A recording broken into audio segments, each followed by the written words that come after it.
BJP మాయమాటలతో అధికారంలోకి వచ్చి ఇచ్చిన హామీలను విస్మరిస్తుందని ఆదిలాబాద్ జిల్లాపై సవితి తల్లి ప్రేమను ప్రదర్శిస్తుందని సిపిఐ జిల్లా కార్యదర్శి ముడుపు ప్రభాకర్ రెడ్డి ధ్వజమెత్తారు. ఆదిలాబాద్ పట్టణంలోని పార్టీ జిల్లా కార్యాలయంలో శుక్రవారం ఏర్పాటు చేసిన మీడియా సమావేశంలో ఆయన మాట్లాడారు. బీజేపీ వైఖరిని తప్పుపడుతూ తీవ్ర విమర్శలు గుప్పించారు.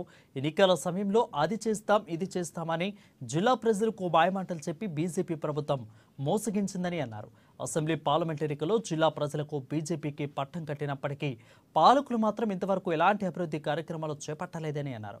కేవలం హిందుత్వ భావజాలాన్ని ప్రయోగించి లబ్ధి పొందుతుందని ఆరోపించారు. Adilabad to Armoor railway line, గిరిజన యూనివర్సిటీ, సిసిఐ సిమెంట్ ఫ్యాక్టరీ పునరుద్ధరణ, ఎయిర్పోర్టు వంటి అనేక హామీలుగానే మిగిలిపోయాయని అన్నారు. ఇకనైనా ఈ ప్రాజెక్టులకు నిధులు కేటాయించాలని అన్నారు. లేని పక్షంలో సిపిఐ ఆధ్వర్యంలో ఆందోళన ఉధృతం చేస్తామని హెచ్చరించారు.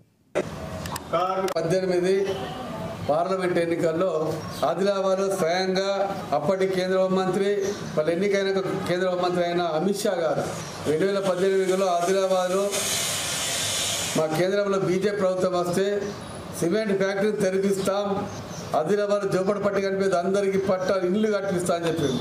అయితే నేటికి కూడా అది దాదాపు 6 సంవత్సరాలు అయిపోయింది. 2 సార్లు బీజేపీ ప్రభుత్వం 3వసారి అధికారం వచ్చింది.